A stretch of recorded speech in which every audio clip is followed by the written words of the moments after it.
సమావేశం ముగిసింది. ఈ సమావేశానికి సీఎం జగన్, మంత్రులు హాజరయ్యారు. ఈ నెల 8వ తేదీ వరకు సమావేశాలు నిర్వహించాలని నిర్ణయించారు. అయితే ఈ బీఏసీ సమావేశాన్ని టీడీపీ సభ్యులు బహిష్కరించారు. అంతకుముందు గవర్నర్ అన్ని అబద్ధాలే చెబుతున్నారని నిరసిస్తూ అసెంబ్లీని వాకౌట్ చేశారు. ఈ మేరకు అసెంబ్లీ లాబీలో టీడీపీ సభ్యులు నినాదాలు చేశారు. నినాదాలు చేస్తున్న టీడీపీ సభ్యులను మార్షల్స్ అడ్డుకున్నారు. జగన్ సర్కార్ అబద్ధాలు ఆడుతుందంటూ చెప్పలేక గవర్నర్ ఇబ్బంది పడ్డారని టీడీపీ నేతలు ఆరోపించారు. గత ప్రభుత్వ పథకాలకు పేర్లు మార్చారే తప్ప చేసిందేమీ లేదని ఎద్దేవా చేశారు.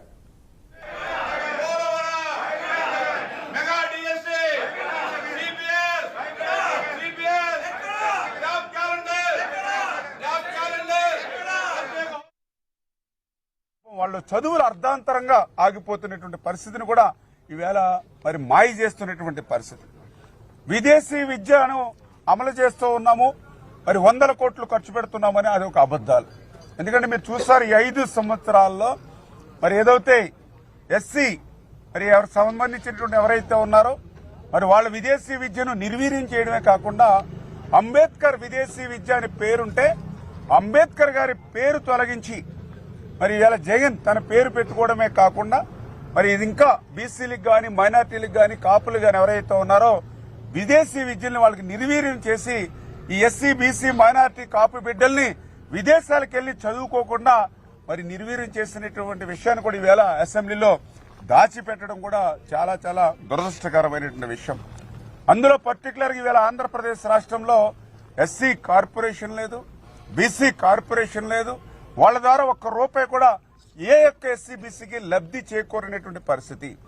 ఈవేళ ఎస్సీ బీసీ మైనార్టీలు ఒకటే చెప్తూ ఉన్నారు, ఆంధ్రప్రదేశ్ రాష్ట్రంలో అందరికీ ఇచ్చేదే మాకు వస్తుంది తప్ప అదనంగా మా కార్పొరేషన్ ద్వారా మేము ఎదగడానికి ₹1 కూడా ఈ ప్రభుత్వం ఖర్చు పెట్టట్లేదని అక్కడ ఆ దళితులు బీసీలు చెప్తూ ఉంటే ఇక్కడ మాత్రం గవర్నర్ గారితో అబద్దాలు చెప్పిస్తున్నటువంటి పరిస్థితి.